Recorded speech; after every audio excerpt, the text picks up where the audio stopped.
بسم الله الرحمن الرحیم رب اشرح لي صدري ويسر لي امري واحلل عقدة من لساني يفقهوا قولي.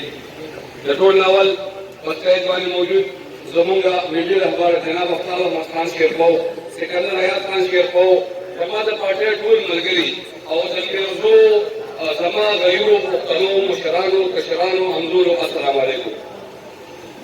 دا حاجي صاحب خبرې مو واورېدې او د دوی خبرې چې کومې دي نو هغه د زړه د سوخت وي. هغې وجه دا ده چې دوی له ژوند 50 کاله په یو پارټۍ کې تېر کړي دي او هغې نه هېڅ څه نه دي میلاو شوي. او نن چې دوی کومې پارټۍ ته راغلل نو زه دوی ته وایم چې ستاسو د دغې پارټۍ سره د تسلسل 50 کاله او جناب افتاب احمد خان شیرپو سره 15 ورځې دا یو برابر دي. تاسو ته به دا ښکاره وي چې د افتاب احمد خان شیرپو منشور د هغه ویژن د هغه پالیسي او د هغه د ورکر سره د مینې او د خلوصو کوم ربط چې دی هغه چې څوک هر ځای ته لاړ شي هغه نه شي وروړی. زه یو څو ورځو لپاره د دې پارټۍ نه خفه شوی وم او تاسو یقین وساتئ بلې پارټۍ ته لاړم خو په یو ځای کې ما هغه مینه سیده کړه کومه مینه چې د جناب افتاب احمد خان شیرپو د جناب سکندر حیات خان شیرپو او د قومي وطن پارټۍ د ورکرانو ده. دلته موږ موجود یو. نن چې تاسو وګورئ چې کوم کارونه دلته کې شروع دي نو د هغې 90% ADPs چې وګورئ نو هغه به د سکندر حیات خان شیرپو او د افتاب خان شیرپو وي. د ګیس پایپ لاین دی نور خلک یې ځان نه خپل بورډونه لګوي خو حالانکې چې کومو خلکو ته پته نه هغوی ته دا پته ده چې دا د دوی سکیم دی د هغوی نه دی.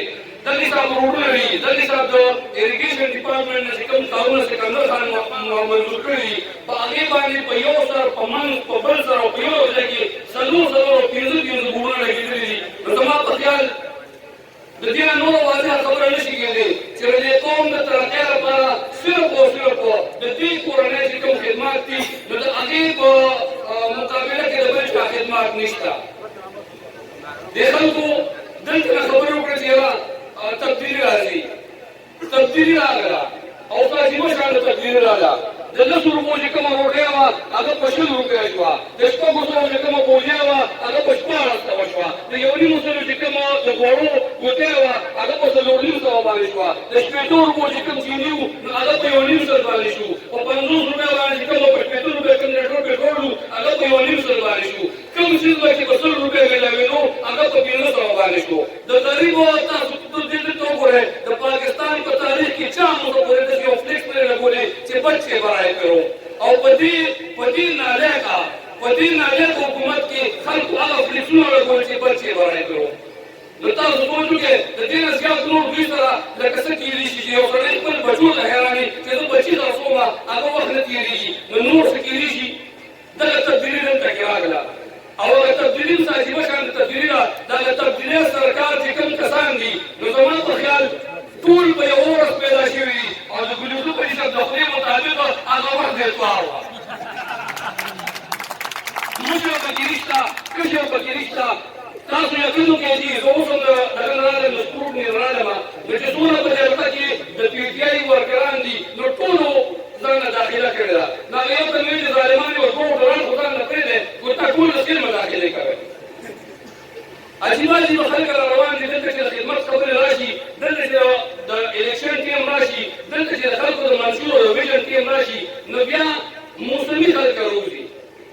یوې پارټۍ چې دی هغې 15 کسانو ضروري دي. نو آیا دې 15 کسانو کې داسې زه به دې نه پوهېږم چې په یو تحصیل کې 15 ناظمان دوی غواړي کوڅې ته راغلي. هغه بلې پارټۍ یو ځان سره ماشوم را روان کړی و ما ویل جوړ بستی ورسره راغېستی سکول کې داخلوي خو هغه سکول کې نه داخلوي د خولې نه د پیرم بیرم دي ورکوټ یې دومره ماشوم دی او هغې ځان سره روغ دی وایي دې ډېر تاثیر یې کم کوو. تاسو په دې 12 یونین کونسلو کې وګورئ یو کاندیډیټ پکې داسې نشته چې په هغه باندې د ټولو پارټو اعتماد وي. د ټولې پارټۍ د ملګرو کې یا 8 کسان ولاړي یا 10 کسان ولاړي یا 6 کسان ولاړي. واحد قومي وطن پارټي ده چې د هغې یو کاندیډیټ دی او هغه د جناب افتاب احمد خان شیرپو د سوري لاندې ولاړ دی او انشاءالله تاسو ته نصیب کړو. دلته زمونږ په کار راځي چې دلته څوک کار وکړي. زمون په کار دا دی چې دلته څوک خدمت وکړي، زمون په کار دا دی چې دلته کې د محرومو ازاله وشي، زمون په کار دا دی چې دلته کې یو داسې سړی ولاړ وي چې هغه د یو افسر په سترګو کې، هغه د بجلۍ والا په سترګو کې، هغه د اریګیشن والا په سترګو کې، هغه د نورو محکمو په سترګو کې سترګې ګوري چې ستاسو حق ترې وړېږي. نو که دا حق تاسو ماشومانو له ورکړئ، نو هغه ماشومانو ته به تاسو لالیکاپ ورکوئ او که نه ووټ وله ورکوئ. زه په دې نه پوهېږم چې د خلکو دې نه څه خبره جوړه کړې ده. زمونږ مشر دلته کې ناست دی، خبرې به هغوی کوي، زه ډېرې خبرې نه کوم، خو صرف دومره یو خبره کوم چې د هر څیز په نوم باندې د ستاسو نه دې خلکو ووټ واخیستو، د تبدیلۍ په نوم باندې هم تاسو نه ووټ واخیستو، خو تبدیلي نشته. د اسلام په نوم باندې ووټ اخلي، نو د اسلام دغې ټیکهدارانو ته وایم چې تاسو ما ته د یوې خبرې جواب راکړئ چې تاسو دغه غټ غټ عالمان چې څوک د دیوبند نه فارغ دي، څوک د اکوړه خټک نه فارغ دي، څوک د نعمانیین او څوک د رحمانیین او څوک د یو ځای او څوک د بل ځای نه فارغ دي، او دغه عالمان صاحبان تاسو یو موروثي بچي ورسره روانوئ، نو دا د دغه عالمانو توهین نه دی؟ دا د دغه عالمانو بېعزتي نه ده؟ دا د دغه عالمانو سره ظلم نه دی؟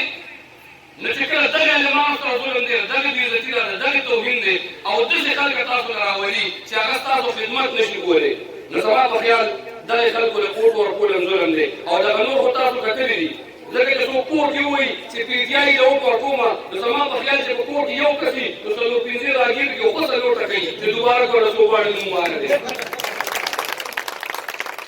زمونږ د میرزو کلي لپاره دا یو خبره د اعزاز ده چې الحمدلله د جناب افتاب احمد خان شیرپور، د جناب سکندر حیات خان شیرپور په قیادت کې موږ نن دلته د خپل سیاسي کمپین آغاز کوو، او انشاءالله چې کله دا صرف د دې حلقې موږ وروړو، انشاءالله بیا به راځو، بیا به تاسو سره ودرېږو، بیا به ستاسو شکریا ادا کوو چې ستاسو ډېره مهرباني، ډېره مننه. السلام علیکم.